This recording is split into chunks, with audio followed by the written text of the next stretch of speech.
Welcome to WINOL Sport, bringing you everything from roaring engines, thrilling football clashes and powerful plays in wheelchair basketball. Tyres screeched and spirits soared as Mission Motorsport launched its 2025 Race of Remembrance event at Thruxton Circuit. But behind the high-octane fun lies a powerful purpose. I went down to the track to find out more about the work they do to support ex-service personnel. From the front line to the fast lane, Mission Motorsport is revving up for the 2025 Race of Remembrance with a launch day at Thruxton Circuit.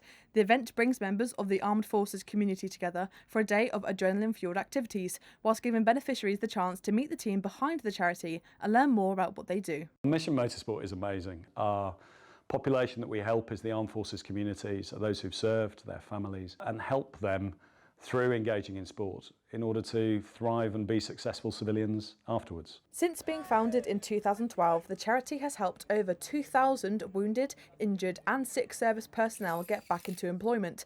But beyond the opportunities, Mission Motorsport has given veterans so much more. A broader piece that sits behind that's really about pulling together community to allow some extraordinary people whose lives have been enriched by service to be able to thrive and be a positive force on society. The wind nor the rain could dampen the spirit of Mission Motorsport, with beneficiaries in attendance receiving an action-packed day.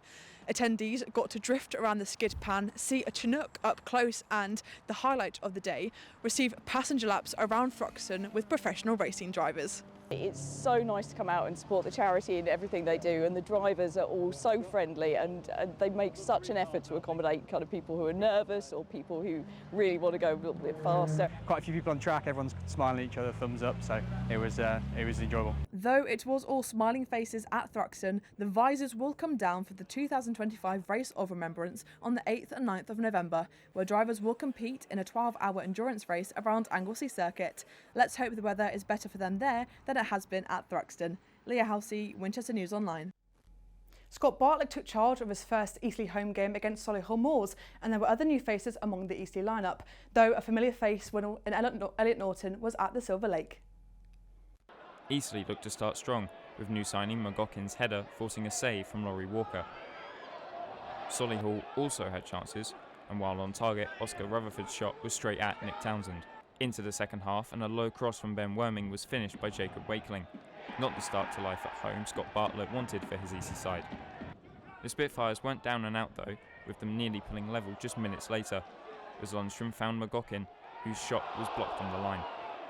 This chance seemed to encourage Eastleigh, as they were level just minutes later.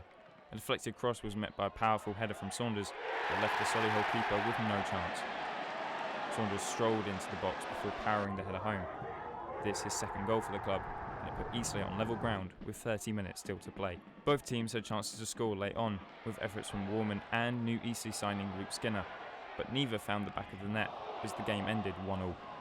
And like I said, it's not necessarily about me, but it's about the players and their relationship with the supporters. It's really important. Aaron Blair, after a fantastic set of games for him, coming off injured. Have you spoke to him at all? Any idea on the severity of the injury? I've obviously just spoken to him, but I don't know. We probably won't know that for another day or two. But that's what you have a squad for, and it's up to someone else to step up while we give Aaron the time to recover. Whilst Eastleigh did get themselves back level, with focus shifting to the FA Cup next weekend, that injury for Aaron Blair is worrying. Elliot Norton, Winchester News Online. Winchester City Flyers beat Yeovil Town last Sunday as they booked their place into the first round proper of the FA Cup for the second year in a row. Taylor James Greer was at the Charters Community Stadium reporting the action. Lower League Yeovil Town made the near 2-hour journey to Winchester for this third round qualifying round of the FA Cup. Laura De Silva and Annie Northwood combined as Shane Bassars was picked out with acres of space on the right. She converted a low drive just after 30 minutes. Yeovil defender Abby Vrond attempt to header the ball clear allowed De Silva through on goal, but her chance was saved by Emily Hall. With lazy defending from Jodie Cornwell, De Silva was able to play the ball centrally to Kylie Tokes, who slotted through Sean well, but a strike from close range was blocked by Hall.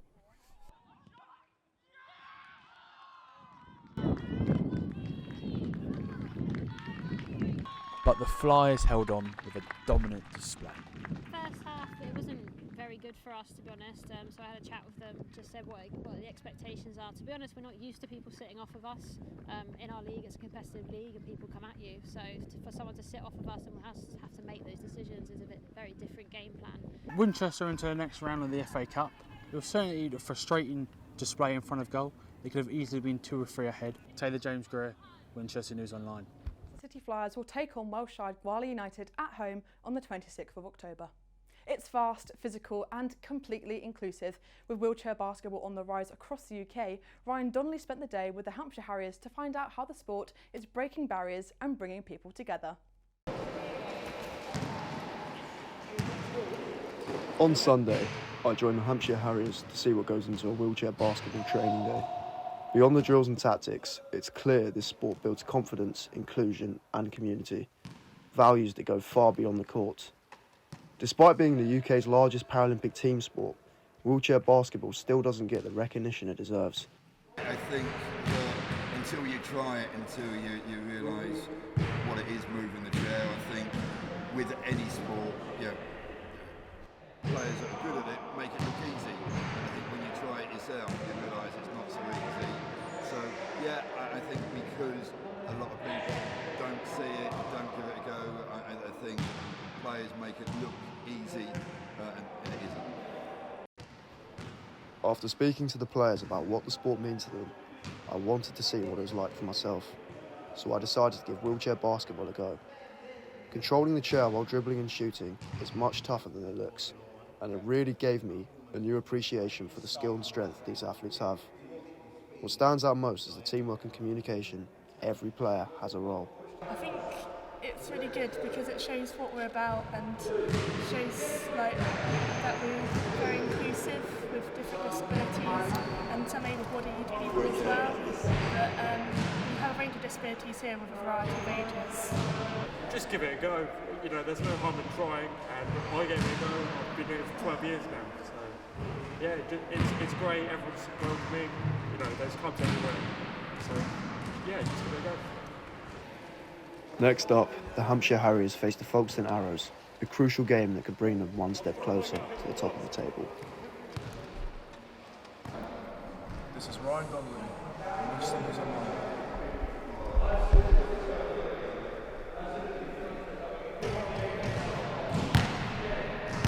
Winchester City FC's relegation last season left fans distraught.